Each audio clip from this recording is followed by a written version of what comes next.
Hello, this is another video, a tough video, and it's an ad hoc tough video. So there is some research I did through it, lots of discussions, and it's a video in the Corona series, so around 30 videos, and it's as always, it's a path, and you come to a certain point, and so that means I'm at this point during the Corona crisis, and learned a lot, and so my claim in this video is there is no risk to break law, and the law is here, so it's the Constitution, so the constitutional laws, but also not the human rights. So there's no risk to break those. And also there's no risk to break a friendship. So you accuse somebody of a friend, a family member, of being a murderer, of being a Nazi, and so on. But there's no risk that somebody actually would say, except for the guy that you actually insult, that actually says, oh, look, wait, you can't call him a Nazi. This is my claim. And now, why is that? And the reason for that is very easy. I try to explain that. Now, if you look at, let's suppose there is reality. This is a philosophical reality. So this is a philosophical question. If there is a reality, let's say if there is, reality. Let's say it is, it exists. Now, then each person, views that reality and this is now a set of, and I sometimes call it filters and selection. These filters and selection are also things like a life situation. So, am I rich? Am I poor? And so on. My IQ, my experience. It is the information, like from the media and so on. So this is the reality, and then that reality presents itself to each person. And, if you look at, let's put here like Germany, you would have 83 million people, or in the world, so worldwide, you would have, let's say 8 billion people. So, and these all here, this includes lawyers, this doctors, this includes politicians, and all these people are here. So each one of them has a specific view on reality. And now the thing is, from this, as we all know, we then select via an election and some other processes, we select a government, or I call them the rulers. So these rule, and they make laws and so on. And so this is usually separated in the executive, then the jurisdicative, and the legislation. So 3 divided. And then I usually also say the media, so that kind of people get the information. So kind of these 4 are also part of the rulers, I would say. These 3 are the sort of government and so on. See, these are the rulers, and usually for time, so 4 to 5 years. But a lot of times it happens that these stay for many years. So instead of staying 4 to 5 or 8 to 10 years, they usually stay greater 30 years. And then the brain, the brains in our head, they change to dictators, dopamine, and so on. So this is what usually happens. But so you have rulers that rule these guys, and all these guys, but also the rulers, have specific filters and see reality in a specific way. And now the thing is, so put that in So this is how everything works. And now the thing is, if a big part of these guys select specific rulers, and these rulers then claim a specific thing. You know, they say, for example, here we have, in the corona crisis, we have, you have to wear a mask, and measures, and quarantine, and social distance, and you know, all these things. So they can say, this are the rules, and you have to obey to them.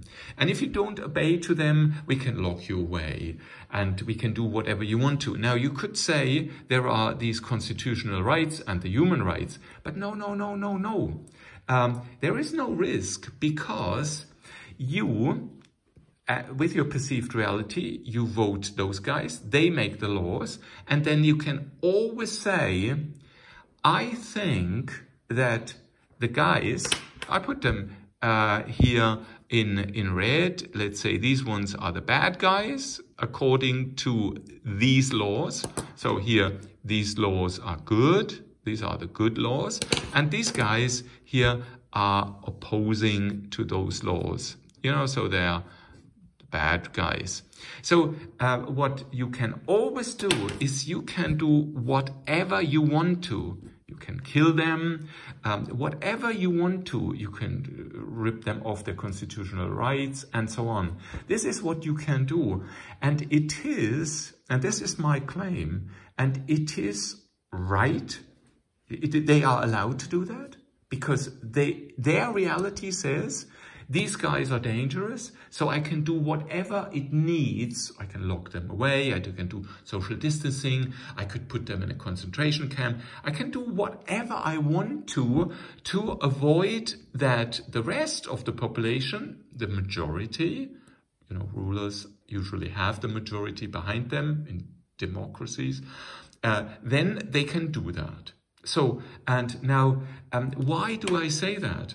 You know, I've seen hundreds of videos where fact-based, they said these measures are actually, you know, at least questionable, but it's not allowed to question those. So I move back about 90 years. So let's go to 1930 and then 1933 and then 1945. During that period, what happens is that the NS regime, they defined that Jews are bad and French are bad, and, you know, the rest of the world anyway, the Polish need to be attacked. So these are all bad, and they defined that. And then most of the population said, yeah, maybe they're right. Yeah. And so what happened is, if that, let's say, is the house of a Jew, then you would have a mob in front of the house. You know, there's maybe one from the SS, but then there is a housewife, there is a priest, there are the kids, and so on. And, you know, in the street, you would have the poor Jew. They have first broken the windows here, of his throwing a stone in here, and then the Jew is lying here, he's maybe bleeding, you know, and the kids maybe kick him, the housewife maybe throws a stick at him, you know, or a stone, and here he has a stick, and so on. And that all happens, you know, and none of these guys is actually, and now the question is responsible, because the law is, this is fine to do that. And what then, now what we can then do, so 1933 and, you know, all this period, you know, for, in that dark period here, this was okay. So most of the population in Germany, let's say, I always count also passive supporters. So I would say greater 90% or around 90% said that's okay. And we lock them away, put them in concentration camps and so on. That's fine. So then after the war, you know, so there was the war here, the end of the war. And then we had the Nuremberg processes. And there, funnily, we had about 20 or so, 25 people accused. Yeah, you take, let's say, 60 million people, and 25 of those actually then went to the Nuremberg processes, and I think 15 or so got killed, got hanged or whatever, and some of them committed suicide and so on. So kind of order of magnitude, about 100 died. So for them it was a big risk, so they did something and then they were killed. Okay, now and then one of the things is I draw it in green. About 100 of these really bad people, SS and leading people, actually escaped. With false documents and so on. They escaped and maybe lived happy lives afterwards. So they did something really, really bad here, and then something changed. The law here changed. Oh, that wasn't good. The Jews are actually people, and the French are usually also good people. So the laws changed, and then they had to do this Nuremberg process. And what they also did is they had, I think, for the normal population, the Dachau processes, where they accused 50 to 60,000 people and put them in front of court trial, and then they kind of, some of them got sentenced, maybe some years in prison and so on. So what you can say here, let's say it's 50,000. So what you can say is that it is 0.1% of the population. Take a little village. Oh, sorry. Can't see. Take a little village, 5,000 people, and they took 5 and put them in a court trial, the meanest 5, and then they got maybe sentenced a year or so, couldn't work as a lawyer and as a judge and so on. And then after some years, they were allowed to work again and be integrated in society. So this is for a regime and a situation which I rate at least 100 times more severe, more terrible than the corona thing. So what happened here, killing 8 million Jews, killing in excess of 20 million soldiers and civil people in the war, that deed, what they did, caused, a few to be hanged and a few to be sentenced, and that was 100 times worse than the Corona series. So the Corona crisis. So that means there is no, and really absolutely no risk that somebody that, for example, beats up a person that doesn't wear a mask, that gets, a person that signs a law that, I don't know, a hairdresser cannot open and the hairdresser shop gets bankrupt and so on. He will definitely not be sentenced. We can definitely say that. And the reason for that is very, very simple. That is why I left some place here. If you look at a situation, let's say you have 50 people, on a holiday resort, they all meet and they discuss what should happen. And they would say, we should have a constitution, we should have human rights. And they would say, everybody is equal. So like the French Revolution, French Revolution and what they then did there, everything. And then freedom of speech. So they all agree, this is all fine. But now something if you take time, then time goes on, they leave the holiday camp. And something happens, then something happens, there's a change. Change. And the change is, how can I'm not supposed to draw a swastika. The NS regime came on, and that's a change. Or Corona came on, so that's a change to people. And a lot of these people, and I would say, that's always my claim, it's greater or equal, you know, around 90% of the population takes this change and says we have to kind of get rid of these constitutional laws. We have to, because there is a danger. There is something very, very dangerous, and we are now allowed to kill people, to lock people away, to do severe things, and the constitutional rights and the human rights are not caved in stone. We can change them. And the reason is they are right, because according to their reality, you know, that's the reality. And then, but their reality, each one has its own reality. It is, these guys here, they are dangerous. They are Jews, the French, or these are people that say the measures and the masks are maybe, you know, not useful.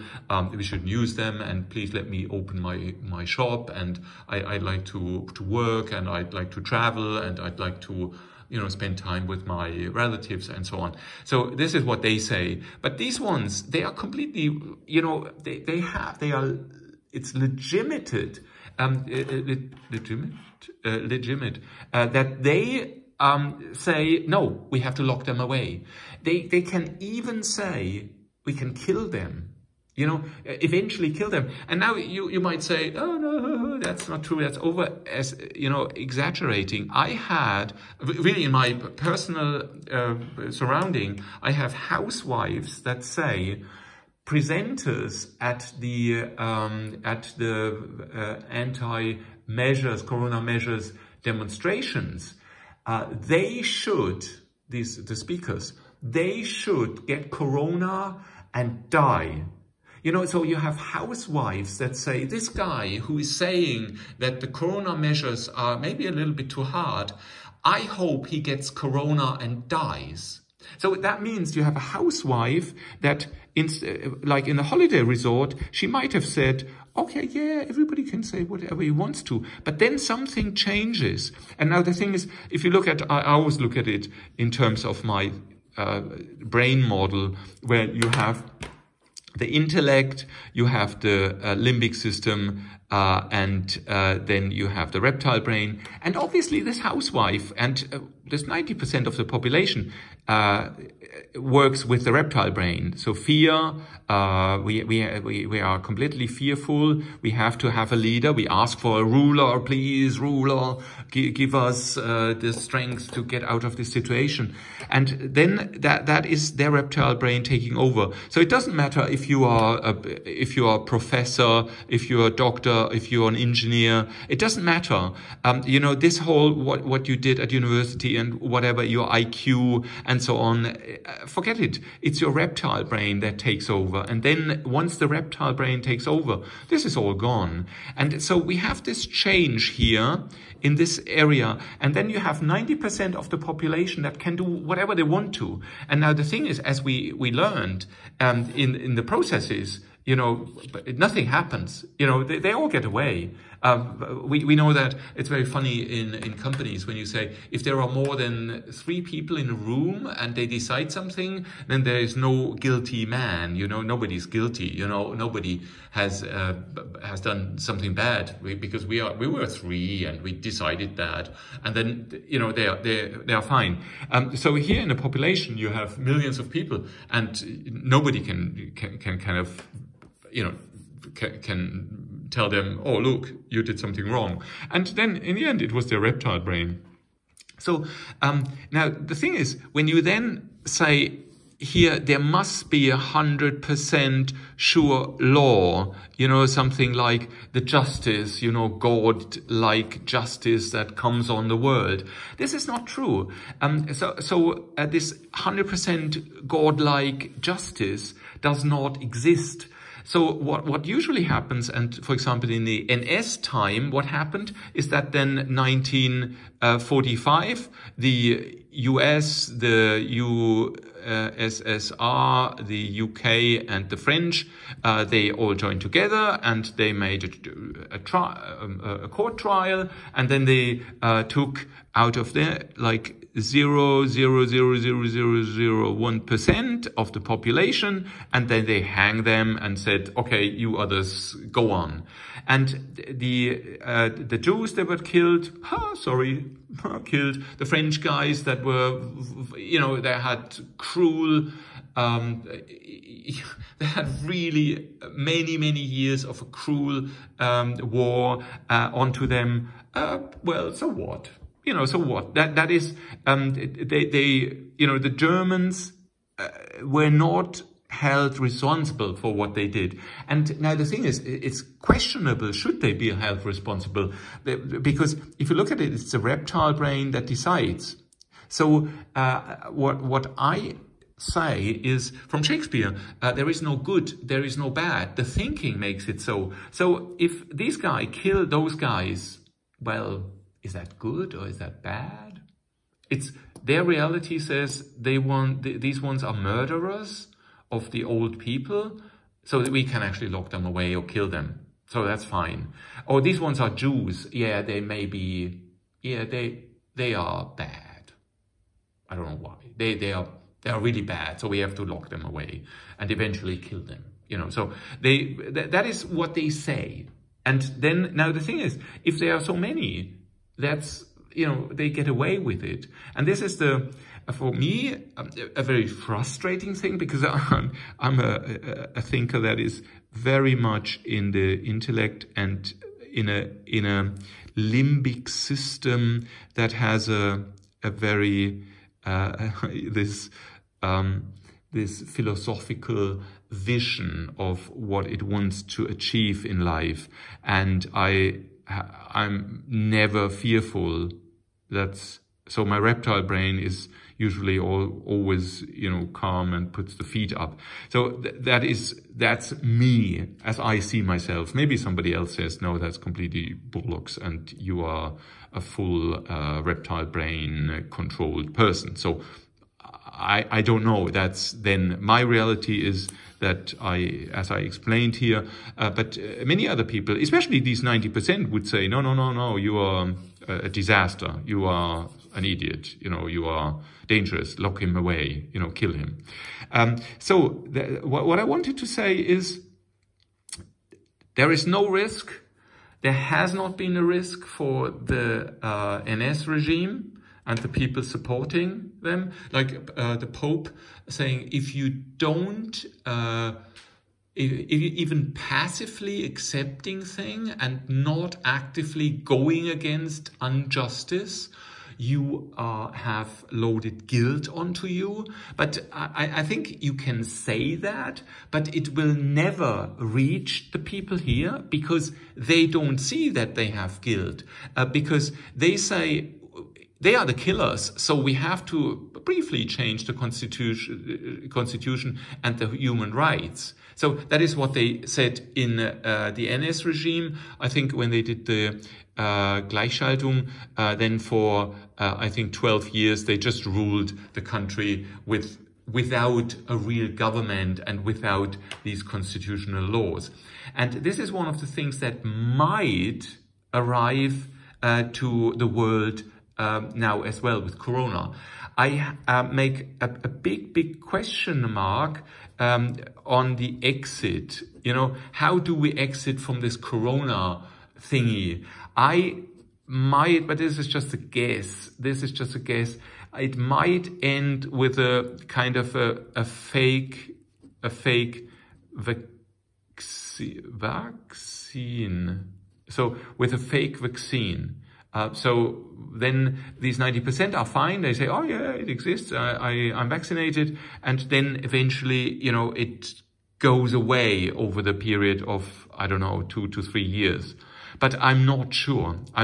So this could be an exit strategy. Lots of companies will be bankrupt, and it doesn't. And the big, the big internet companies, they will have gone up. The small, the small shops and the small companies will have gone down, and that's the new reality. The bigger people get bigger, and the bigger companies get bigger, and the smaller companies vanish or get smaller.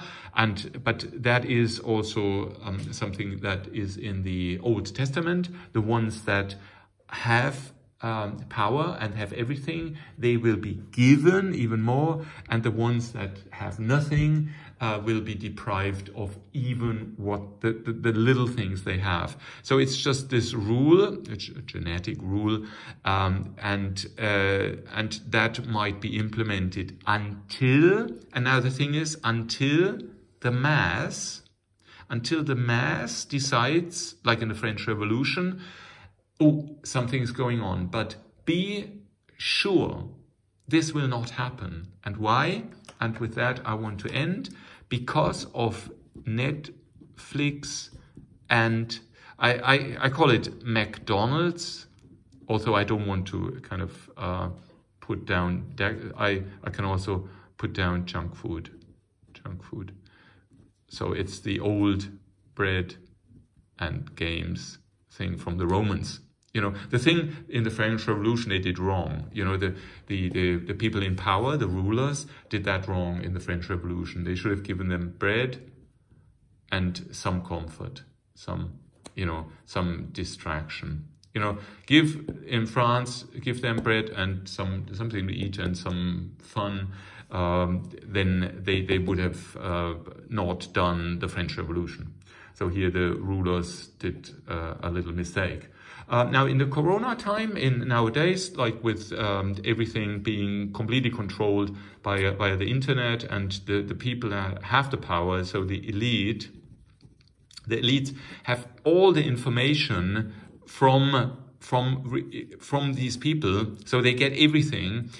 So the elites are able to kind of immediately see if something goes wrong, and then they will definitely do the measures via the media, via events that they bought, and so on. So be sure there is no exit.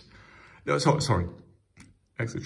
There is no solution in a way that people see reality as it is and live according to that.